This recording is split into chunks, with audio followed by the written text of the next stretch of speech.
There were 50 original members in the beginning and an office building space in Willow Grove in 1947, just 2 years since the end of World War II.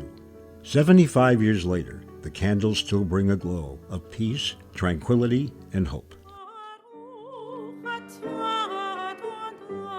Back then, members of the synagogue became modern-day wandering Jews. They held their High Holy Day services in a local fire hall, the YMCA, and the Kurdish Arboretum. They even created a portable ark. Have ark will travel, one of the early members would say. In 1951, this traveling congregation made two major moves. One, the founders found a new location, the Merritt Mansion on Noble Hill, the very site you are dining on tonight. The second decision, they hired a young rabbi, Harold Weintraub, who with his wife Elise would pave the road glittered with dramatic change, community outreach, and as time moved on, he became a major draw for congregants. His height was matched only by a larger-than-life personality. The 50s were a time of modest growth and emerging leaders. In 1957, a young man became a bar mitzvah and would travel a long and winding road through the life of the temple, soon to be named Old York Road, Temple-Beth. Today, Richard Molish, that young man, a former president of the temple, remembers the mission and the man. I recall it being a very warm environment, very friendly environment, particularly with the friendliness of Rabbi Weintraub permeating that area. He didn't take himself very seriously, but what he did, he took most seriously. And I think that was such a calling card for him. The rabbi grew in stature, and so did the structure, with major support from the Molish family and the entire congregation, and the hiring of architect Vincent Kling. The new building became a reality. It was beautiful, very warm, much like its growing membership. The longest member of Beth Am is Sandy Sham, who joined in 1961 and began her membership in the old mansion building. Sandy says there is one special thread that remains today. And the minute we came here, we knew we were staying. Everybody welcomed us, everybody came and spoke with us, and we were made to feel at home right away. The bricks and the mortar were there, but the foundation has always been the people, like Sandy, full of love and affection. One couple's journey to Old York Road began in Berlin, Germany in April 1941. Ralph Franklin became a bar mitzvah in one of the few temples left standing. A few days later, he and his family narrowly escaped the Holocaust. 3 days before we were able to leave, 3 cold days of the year before getting on that train, which eventually took us out of the country into Portugal and from there to Philadelphia. Ralph and Fran joined a few years after Sandy, Ralph raising a small fortune for the new building through his numerous bridge sessions, Fran reveling in the mood and glow of their home away from home. It was very friendly, and they made you feel warm when we first joined, and we got into everything. Ralph and Fran and Sandy joined the congregation in the 60s, which was Rabbi Weintraub's second decade as the spiritual leader. It was in the 50s that dramatic changes occurred. In 1959, the old mansion added an auditorium, and later an education building. No longer would the members have to travel as the pioneers did during the autumn High Holy Days. In the late 60s, Old York Road Temple-Beth was bursting at the seams. The leadership began planning and construction of the new temple, dedicated in 1972. Buildings changed, but one thing remained consistent: the presence of Harold Weintraub. The sheer power of his pulpit was such a draw. His accomplishments were extraordinary.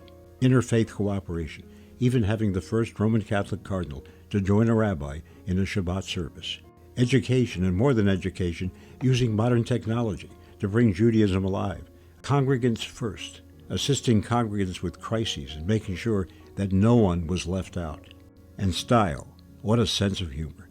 Would he have been signed for a show at the Catskills? No, but his words were priceless. He would walk through the halls saying, "Has anyone seen the rabbi?"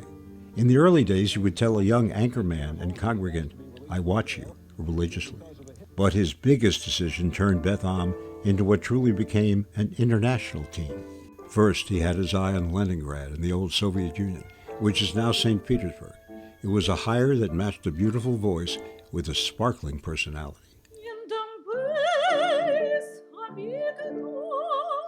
She's an entertainer, a religious leader, and 36 years later, Elena's Ark, surprises us with this. This is my place where I grew up, and not because, I came from Russia. I had a Jewish upbringing, but family. Like, I didn't have any education, like I didn't go to Hebrew school or anything like that. So Beth Am became my educator, they nurtured me, and I'm so thankful for the way I am, the way my family is now, because of Beth Am.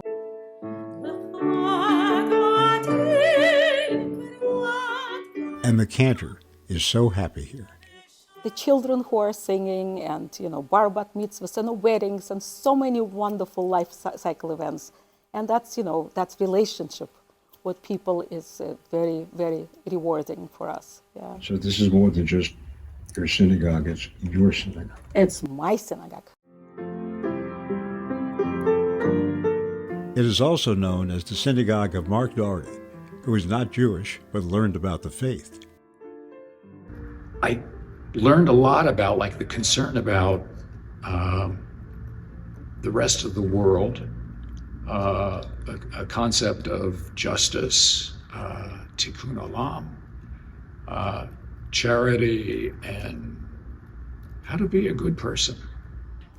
A good person, that's how he describes the cantor.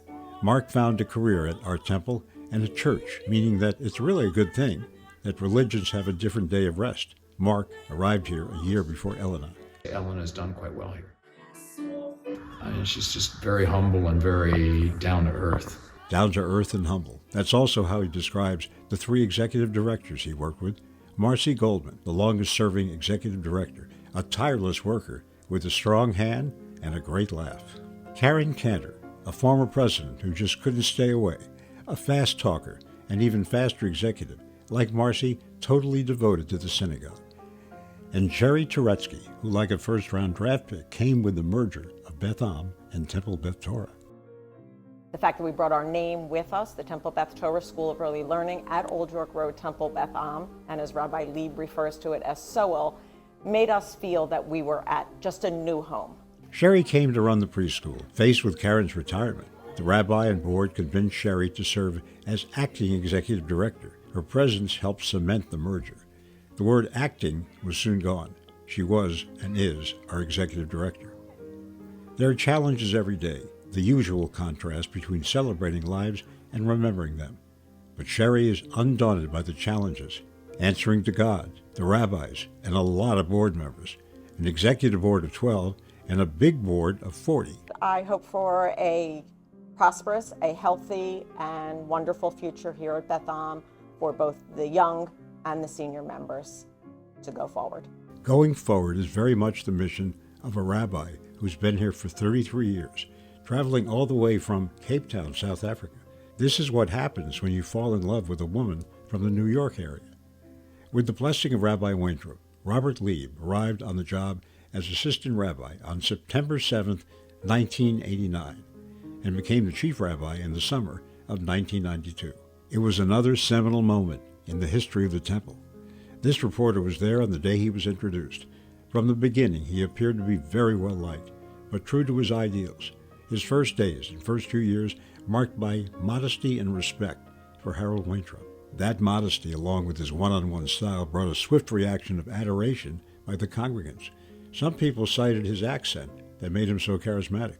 Some people cited his wife, Randy. Later on, the whole temple loved watching the 3 girls grow up. Eventually, Rabbi Lieb was and is a man whose decency is well known, and whose love for Judaism came forth in his words and deeds. From the post of emeritus, Rabbi Weintraub had deep respect for the new kid on the block.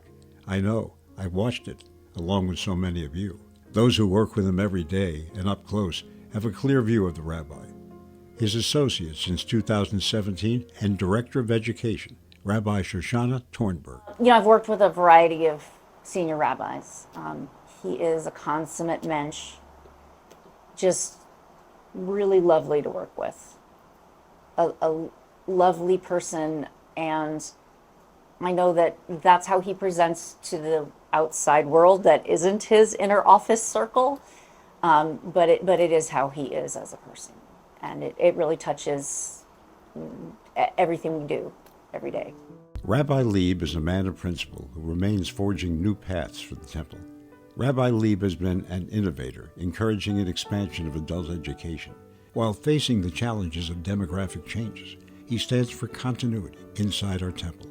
His perspective of Jewish life in a changing society has been enlightening, and he's the first to respect differences of opinion and debate. Rabbi Robert Lieb has the courage to put pressure on our beloved state of Israel, but is the very first to defend Israel and America, the Beth Omnics, as he calls them, from the sinister and growing threats of anti-Semitism, which is back with a vengeance.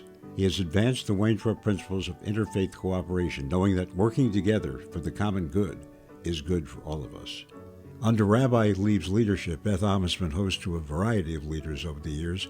President Bill Clinton in the spring of 2001, a memorable evening for the temple. Leah Rabin, widow of murdered Israeli Prime Minister Yitzhak Rabin. Marvin Hamlish at the Keswick Theater. And Joan Rivers, great comedian who cleaned up her nightclub act as the rabbi watched nervously. And many politicians, some at the younger stages of their public service. And now we take you to the beautifully appointed lobby of our congregation, to the rabbi's favorite location. Rabbi Lieb is a rare leader, so we're not surprised by his comments that it is not what he has given his congregants, but what the congregation has given him. I'm just grateful for the many blessings that I've had along the way. And I mean this very sincerely, that you and an untold number of fellow Beth Omnics have certainly enriched my life and the life of my family in a myriad of ways for which I will always be eternally grateful. He chose this location to point out his important message, told by two murals that illustrate where we came from and where we are now.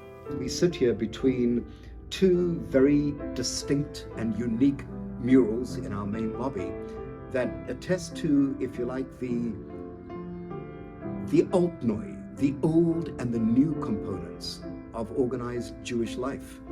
The triumphant, represented here by this beautiful Painter Prayer project, which involved many of our adults and children, and on the other hand, our long-awaited, incredible 3D mural of our Czech Holocaust Memorial Scrolls, part of the fabled collection of Czech scrolls, representing, if you like, the more tragic dimension of Jewish life as well. Two eras, one in a time of human darkness, the other a look ahead at a brighter future. The Czech Torah scrolls that survived the Holocaust remain at Beth Am, a cornerstone of our determination to never forget and always remember as we pass on our legacy to the next generations. Tonight, with this celebration, Old York Road Temple-Beth Am marks 75 years. This evening is about people, many of them tireless workers, devoted volunteers, really good people. We decided that it would be impossible to mention all the individuals who made this anniversary possible by giving their time and leadership over the past 75 years. But we can mark this date with the characteristics of this congregation: welcoming, friendly, dedicated, and inspiring. Individuals from all over, from the people who climb the stairs in downtown Willow Grove to the people joining us tonight. This anniversary is also a call that we as Jews have etched into our minds, a call to solidify the future so that in 2047, this congregation can meet and celebrate 100 years of Beth Am. They call it a diamond anniversary. Others call it a centenary. We call it a story of transformation with a remarkable cast, including our religious leaders, the rabbis, the cantor, the piano man, the staff taking care of you and your loved ones, and the building. Always ready, always there, and of course, all of you. Congratulations and mazel tov.